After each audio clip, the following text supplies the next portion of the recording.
Astaghfirullah. Bismillahirrahmanirrahim. Assalamualaikum warahmatullahi wabarakatuh.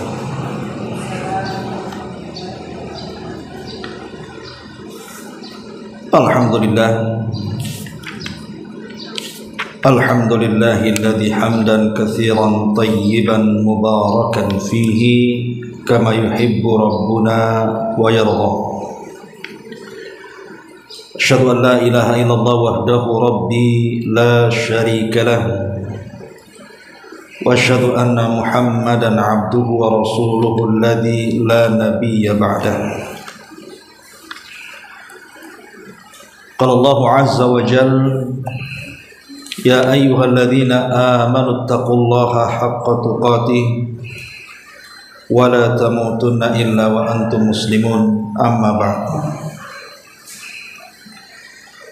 Kita lanjutkan kembali kajian kita, masih membahas kitab 175 Jalan Menuju Surga, dan kita masuk pada halaman 77 pada poin ke-28 tentang keutamaan mensalati jenazah dan mengantarkan. Baik, kita akan baca hadisnya. Rasulullah sallallahu alaihi wasallam bersabda, "Man shalla ala janazatin wa lam yatba'ha falahu qiratun fa in tabi'aha falahu qiratan." Qila wa mal qiratani qala asgharuhuma mithlu uhudin. Barang siapa yang mensalati jenazah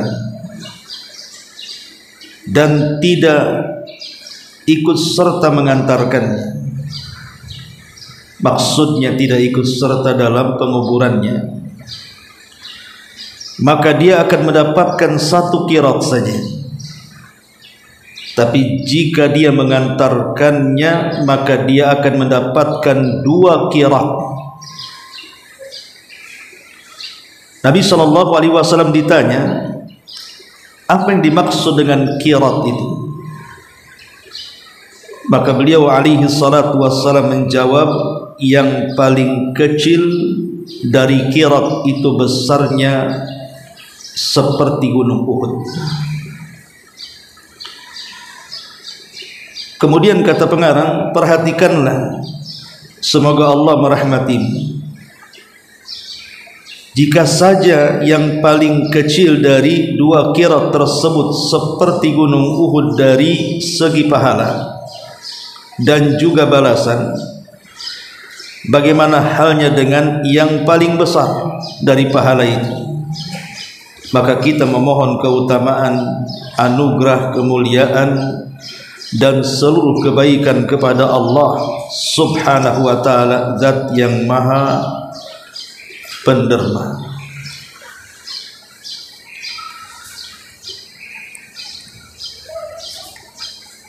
Kemudian pada poin ke-29, karena ada kaitannya juga, kita baca juga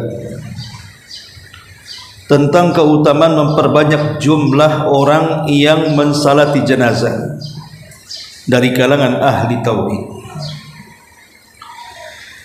Rasulullah sallallahu alaihi wasallam bersabda, "Ma min rajulin muslimin yamutu fayaqumu ala janazatihi 40 rajulan la yusyrikuna billahi syai'an illa syafa'ahumullahu fihi."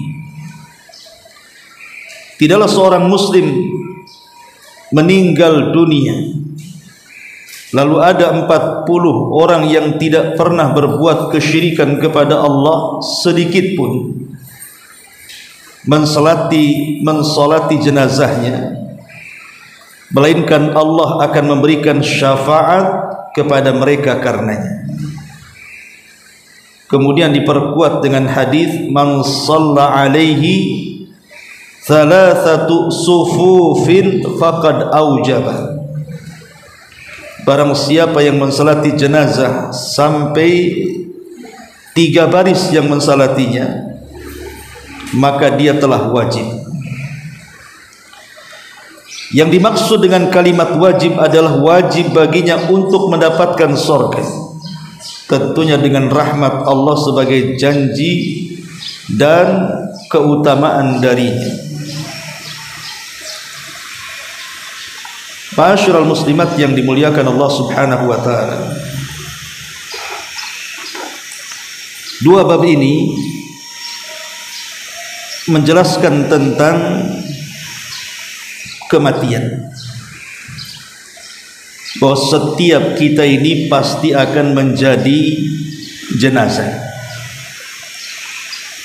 Tidak ada manusia satupun kecuali pasti akan jadi jenazah. Sepanjang apapun umur manusia ada batasnya. Karena Allah Subhanahu wa taala mengatakan kullu nafsin dha'iqatul maut. Setiap jiwa itu pasti disentuh oleh kematian.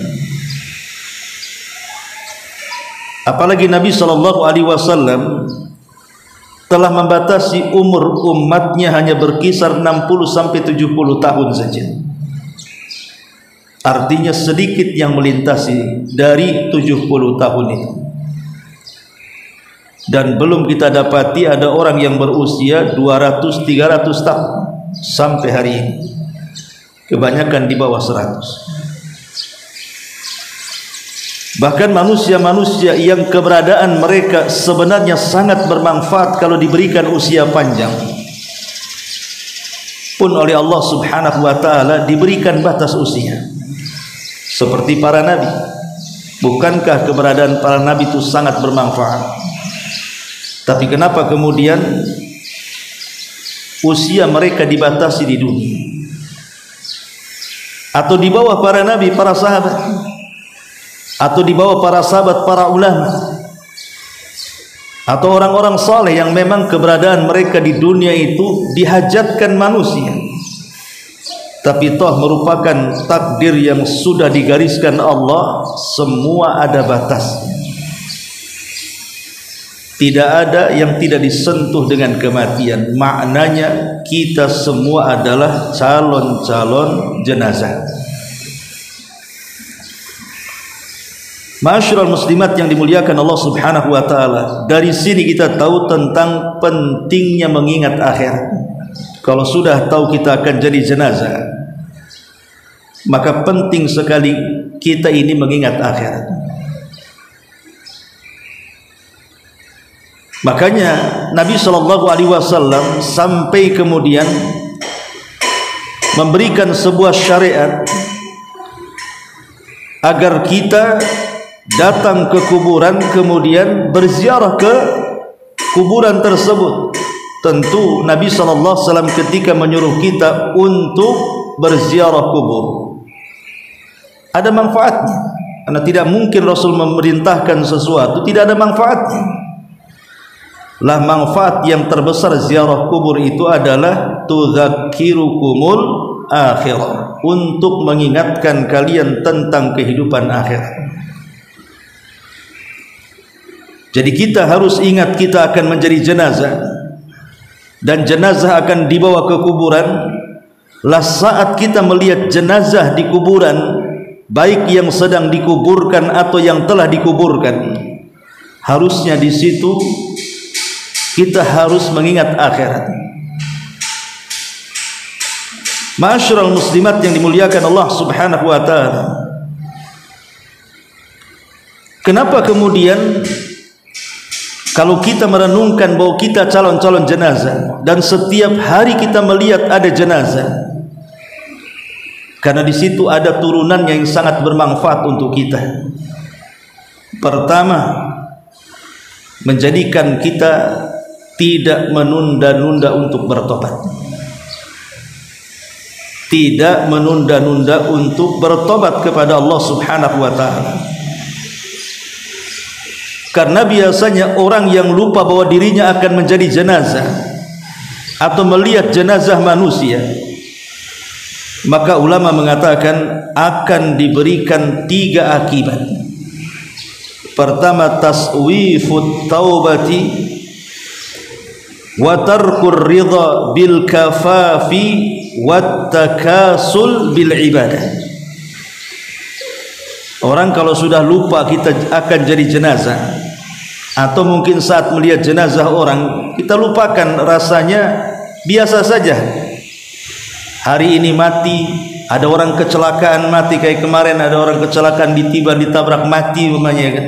Kita lihat lagi viral. Kok biasa-biasa saja ada orang mati. Maka dia akan dihukum dengan 3 perkara.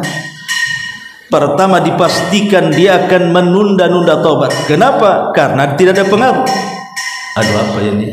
Tung di atas ini. Ya.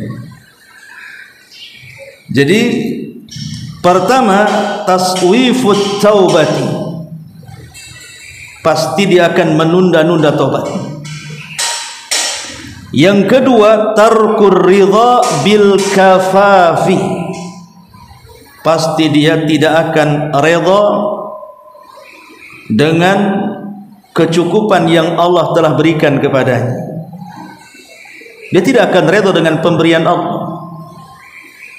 Ketika dia tidak ingat dia akan mati, pasti dia akan mengejar dunia terus, seolah-olah dunia itu mengekalkan dia.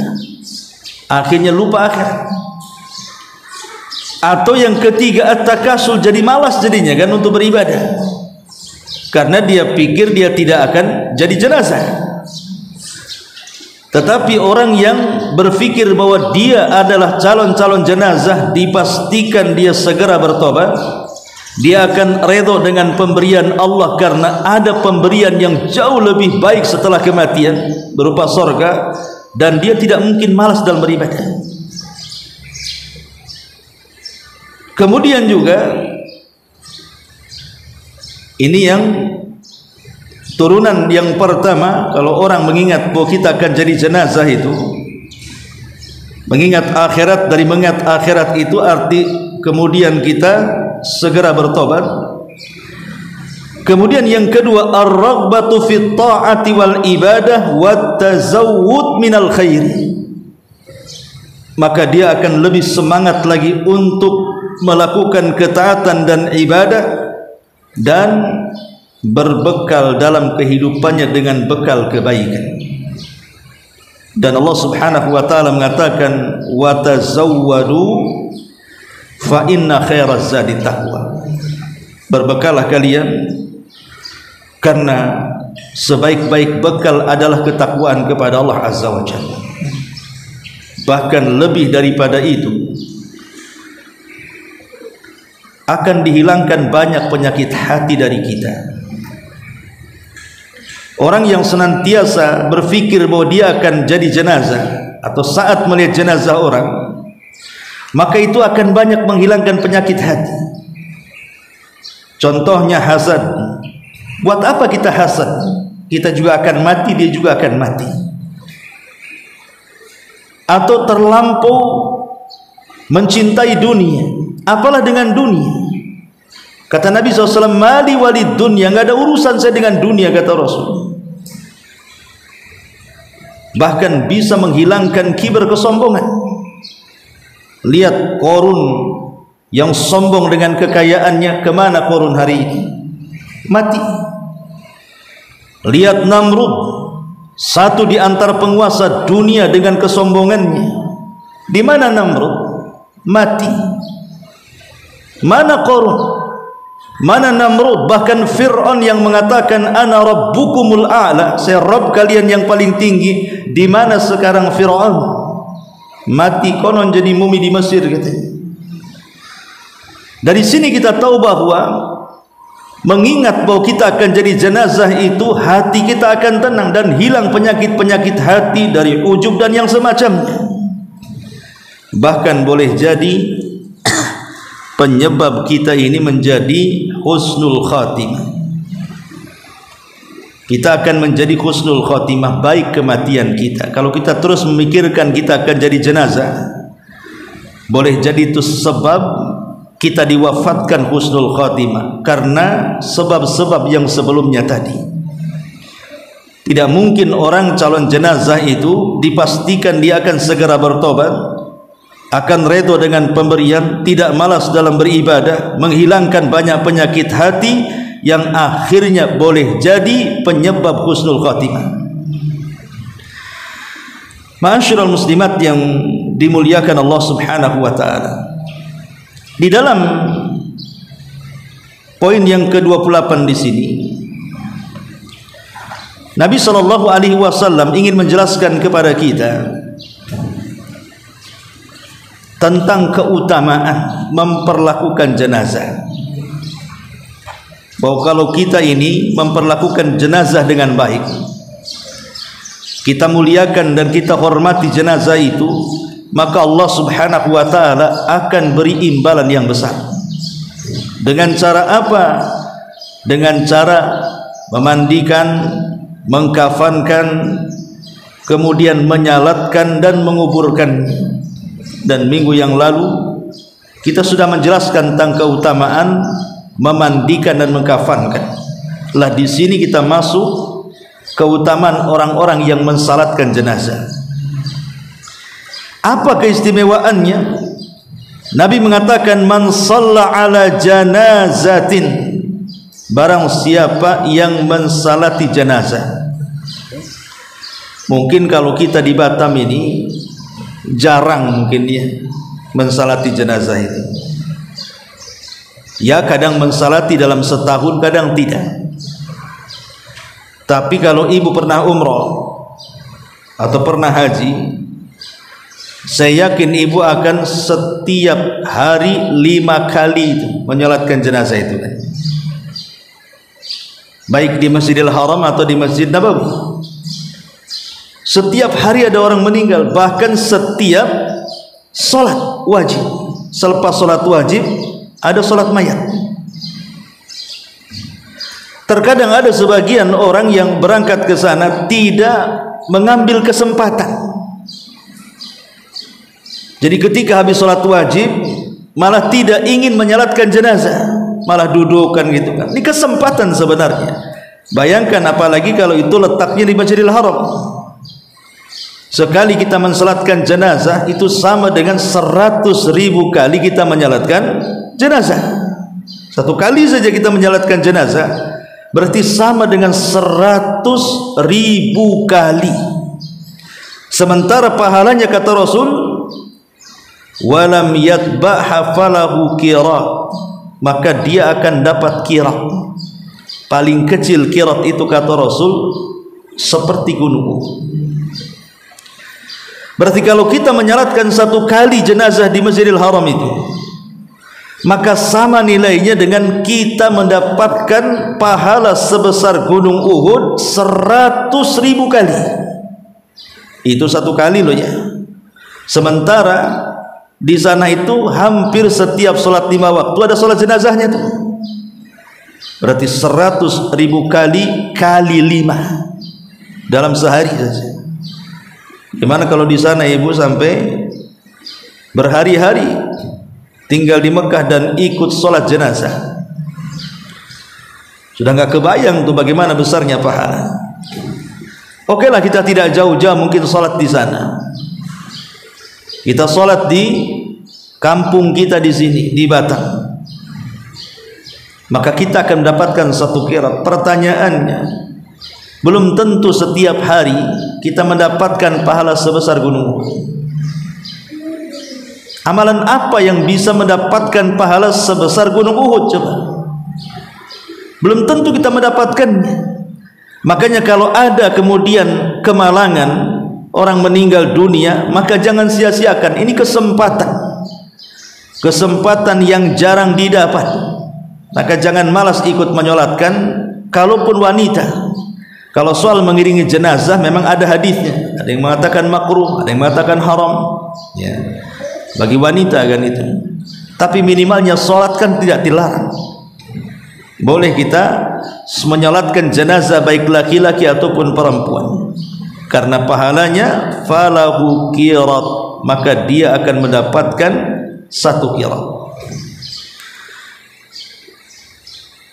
Kemudian Rasul mengatakan fa in tabi'aha, kalau sampai mengiringinya. Dan ini tugasnya bapak-bapak. Ibu cukup memerintahkan bapak sana ikut menguburkan, ibu sudah dapat pahala si bapak.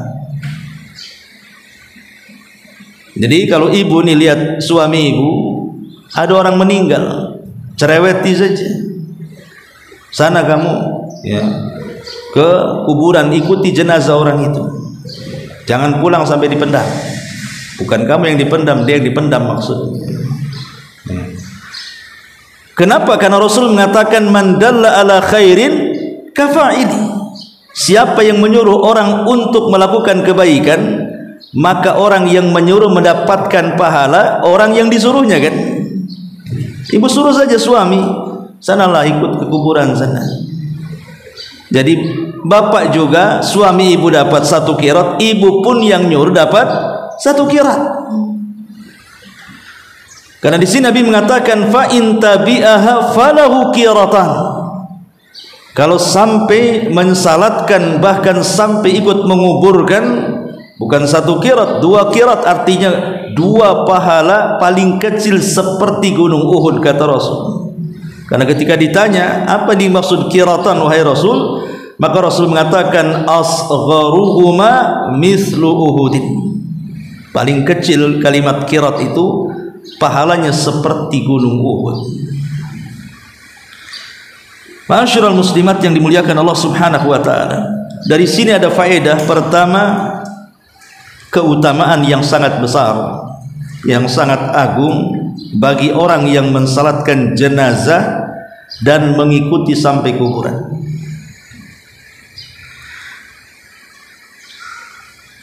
Kemudian yang kedua, bahwa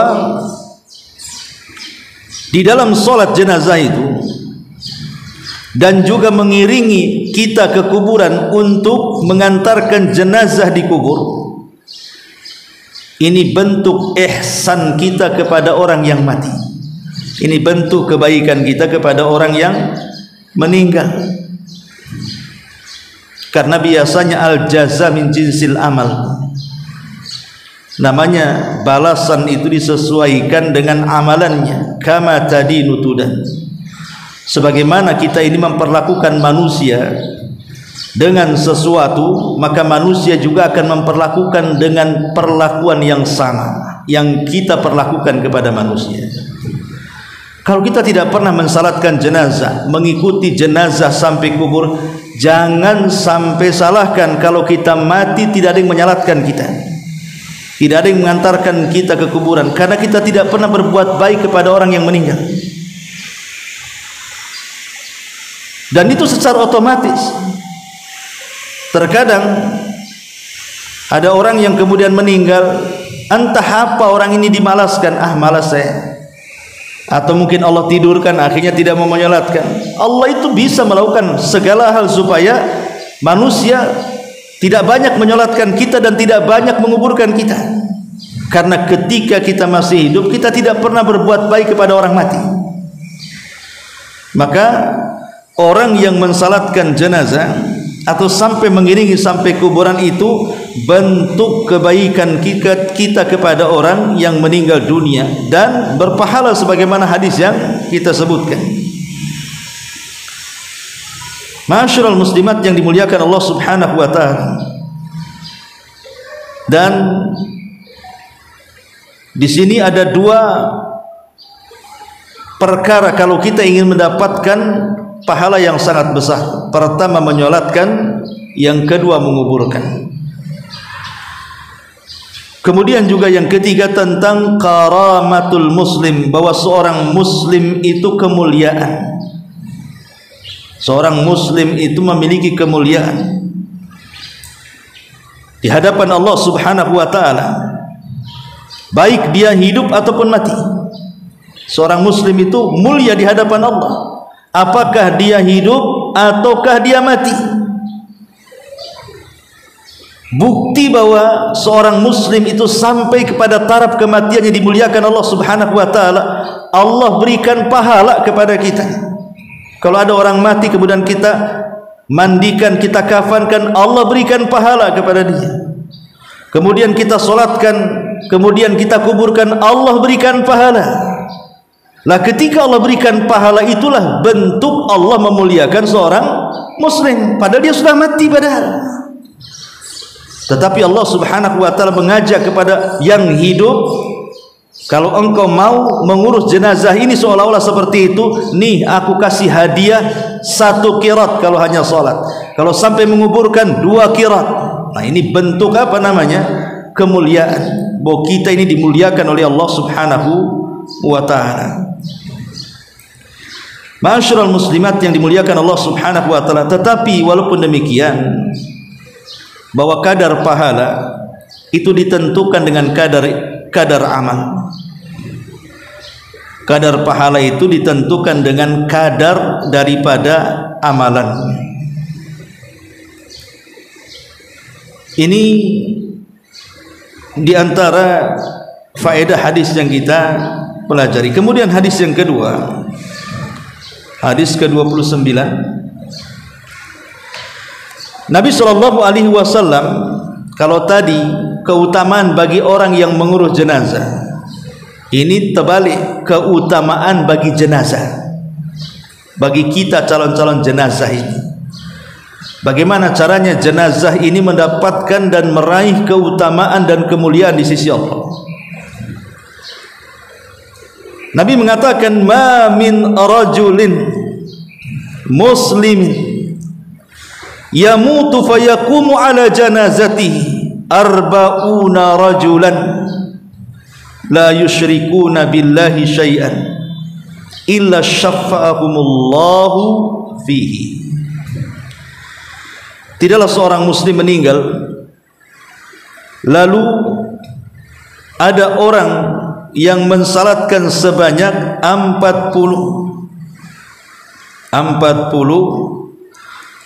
orang yang tidak menyekutukan Allah atau tidak berbuat kesyirikan sedikit pun, kecuali orang-orang yang bertauhid ini menjadikan wasilah Allah berikan syafaat kepada jenazah itu. Allah berikan syafaat, Allah berikan pertolongan kepada jenazah itu. Dari sini Bu, pentingnya kita ini berkawan. Pentingnya kita ini berkawan. Jangan salah pilih kawan. Kalau kita ingin berkawan, berkawanlah dengan orang-orang baik, orang-orang yang akidahnya lurus, orang-orang yang punya akidah dan manhaj yang benar. Kemudian berbuat baiklah kepada mereka, supaya saat kematian kita ini, maka kawan-kawan kita ini memiliki rasa kasihan dengan kita. Akhirnya mereka pun ikut bela sungkawa dan ikut mensalatkan kita.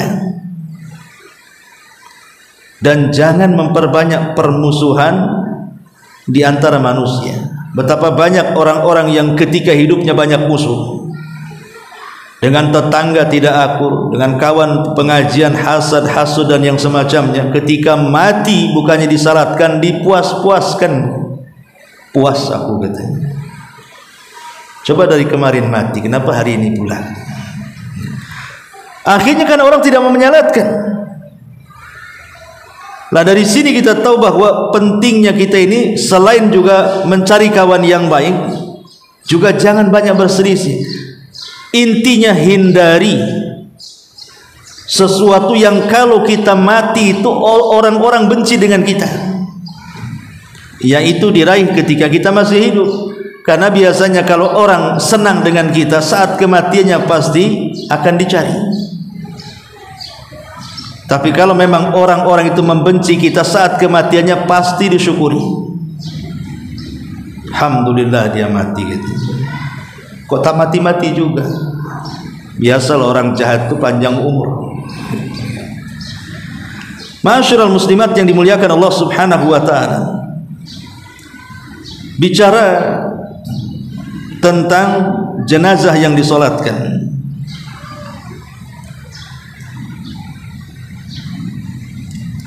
disebutkan oleh para ulama bicara tentang masalah ini.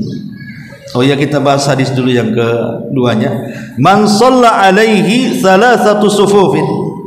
Dalam riwayat tidak menunjukkan 40 orang, yang penting 3 saf. Makanya disunahkan, Bu, menyolatkan jenazah itu walaupun 3 orang, maka buat 3 saf. Walaupun satu, jangan berjejer satu. Ya, walaupun 3 orang. Karena di sini Nabi mengatakan apa? Man shalla alaihi thalathatu sufuf. Barang siapa yang menyalatkan jenazah 3 saf. 3 saf itu maksudnya saf pertama, saf kedua, saf ketiga gitu ya. Walaupun 3 orang, ya, disunahkan tuh. Maka Nabi mengatakan faqad aujabah, maka dia telah wajib masuk surga. Tapi tentu maksudnya di sini adalah saf itu kan menunjukkan banyaknya orang yang menyalatkan.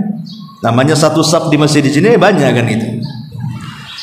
Atau boleh kita maknai bahwa kalau yang menyalatkan jenazah itu 40 orang, maka 40 orang itu harus dibagi 3 supaya menjadi 3 saf. Kalau memang membeludak, maka boleh kita lebih dari 3 saf, gunakan angka-angka ganjil, 5 saf, 7 saf gitu ya. Karena Nabi SAW bersabda bahwa Allah itu sangat menyukai yang ganjil. Di antara faedah hadis ini, pertama, di sini ada kemuliaan jenazah. Bahwa jenazah itu akan mendapatkan syafaat dengan syarat yang menyolatkannya mereka adalah ahli tauhid. Kenapa ahli tauhid? Karena biasanya ahli tauhid ketika mensalatkan jenazah pasti dengan ikhlas dia akan mendoakan kebaikan bagi si jenazah. Orang-orang yang mentauhidkan Allah Subhanahu wa taala, maka dia pasti ikhlas ketika mendoakan si jenazah tersebut. Tapi di luar ahli tauhid belum tentu mereka ikhlas. Boleh jadi mungkin malah dibuatnya kesyirikan kepada Allah Azza wa Jalla. Kemudian yang kedua, jenazah di sini ada 2 macam. Namanya jenazah itu kan ada 2 macam. Ada yang untung, ada yang buntung. Maknanya ada jenazah itu ketika dia jadi jenazah dia akan mendapatkan kebahagiaan saat kematiannya, saat setelah kematiannya. Tetapi ada yang tidak mendapatkan kebahagiaan. Makanya di sini disebutkan kalau memang dia disolatkan oleh orang-orang yang ahli tauhid dan dia juga orang baik, beruntunglah dia. Tapi kalau jenazah ini bukan ahli tauhid, yang menyolatkannya juga sama-sama bukan ahli tauhid, maka mafhum kebalikan daripada hadis ini berarti Allah tidak akan berikan syafaat kepada dia. Ada sebuah kisah di zaman Nabi, lewat satu jenazah. Nabi SAW melihat orang-orang memuji jenazah itu, maka Rasul mengatakan wajabat. Kemudian keesokan harinya datang lagi jenazah. Rasul melihat manusia mencaci maki dengan bencinya. Rasul tetap mengatakan wajabat. Sehingga para sahabat mengatakan, ya Rasulullah, kemarin ada jenazah, semua orang memuji dia karena kebaikannya, semua orang memuji dia karena kesolehannya. Kau mengatakan wajabat? Wajib, kata Rasul. Sementara hari ini kau lihat jenazah di mana manusia mencaci maki dengan lisan-lisan mereka karena kebenciannya kepada jenazah itu, Anda juga mengatakan wajabat. Wajib. Apa makna wajabat itu, wahai Rasul? Maka Rasul mengatakan, adapun jenazah yang pertama wajabat lahul jannah, Adapun yang kedua wajabat lahun nar. Adapun jenazah yang pertama wajib dia masuk surga, karena saat kematiannya dipuji manusia, dan tidak mungkin seseorang dipuji banyak manusia kecuali dia orang baik. Tapi yang kedua kata Rasul wajabat lahun nar, maka orang itu wajib masuk neraka. Kenapa Rasul mengatakan wajib masuk neraka? Karena ketika jenazah ini diiringi ke kuburan, semua manusia mencaci maki dia. Tidak mungkin banyaknya orang mencaci maki jenazah itu kecuali ketika saat hidupnya pasti dia tidak pernah berbuat baik.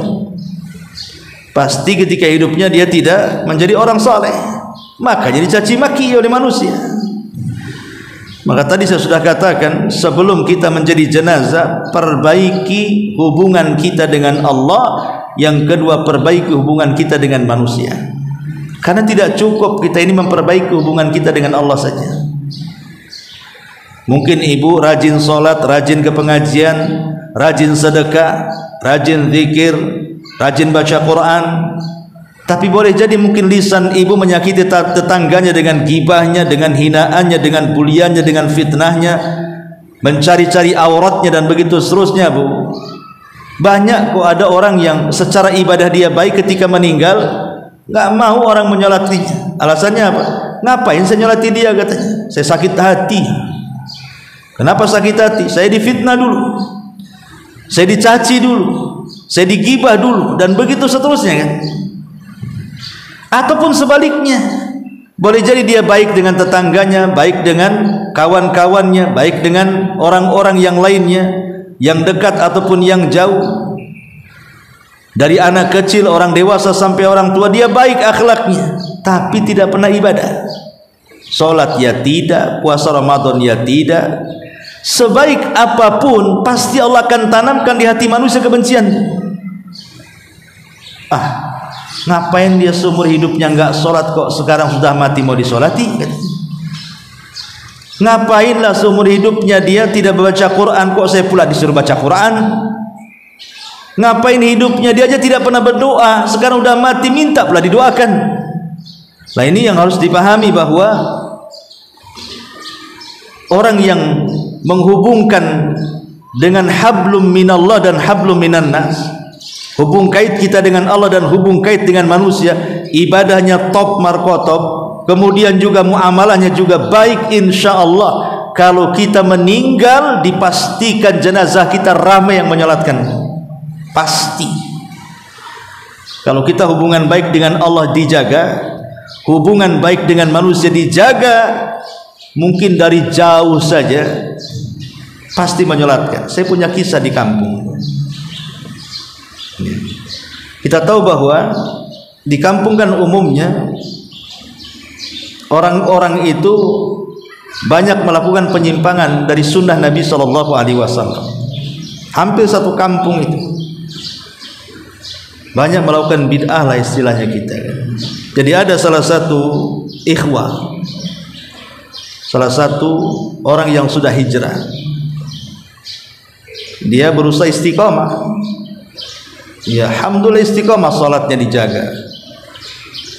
Kemudian ibadah-ibadah yang lainnya juga dia jaga. Bahkan dulunya dia kerja di salah satu bank, dia keluar karena itu riba. Walaupun ketika dia menggunakan pakaian cingkrang, janggut, wah macam-macam tuduhannya. Tapi kalau ada kerja bakti di kampung, dia tidak pernah absen, dan selalu bawa gorengan, dan selalu bawa cangkul, dan dia yang paling depan. Qadarullah meninggal ikhwan ini ceritanya, subhanallah, hampir satu kampung nyolati dia. Padahal di masa hidupnya dibilang apa? Ini sesat, katanya, orang sesat, karena ibadahnya berbeda, dibilang sesat. Tapi kalau ada orang kerja bakti di RT mana saja, dia bukan hanya RT-nya saja, mau RT ini, mau RT itu, pokoknya di kampung kan banyak RT itu. Terkadang dia cari-cari di sana, ada kerja bakti nggak di sana, datang dia, bawa gorengan, bawa cangkul, ikut. Akhirnya semua orang tahu satu kampung.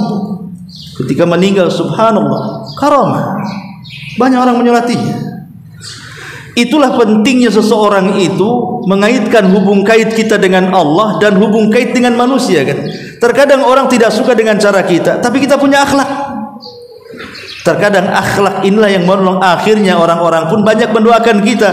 Bahkan harum namanya setelah kematiannya dicari-cari orang, didoakan orang. Ini penting ya, karena kalau kita meninggal, siapa yang tahu kita disolatkan orang baik atau orang jahat, orang yang bertauhid atau orang yang tidak bertauhid, kalau semasa hidupnya kita tidak pernah berbuat baik. Maka inilah diantara perkara yang harus kita jaga, hubung kait kita dengan Allah dan juga hubung kait kita dengan manusia. Saya kira dua bab ini dulu sebelum saya tutup. Silakan kalau ada yang bertanya.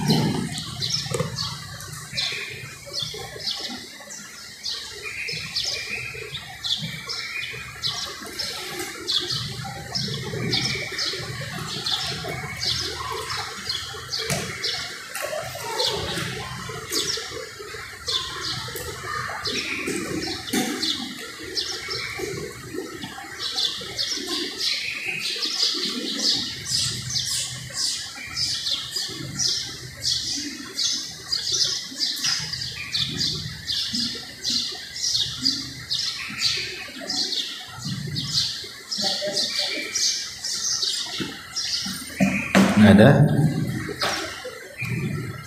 Kalau nggak ada, kita tutup saja.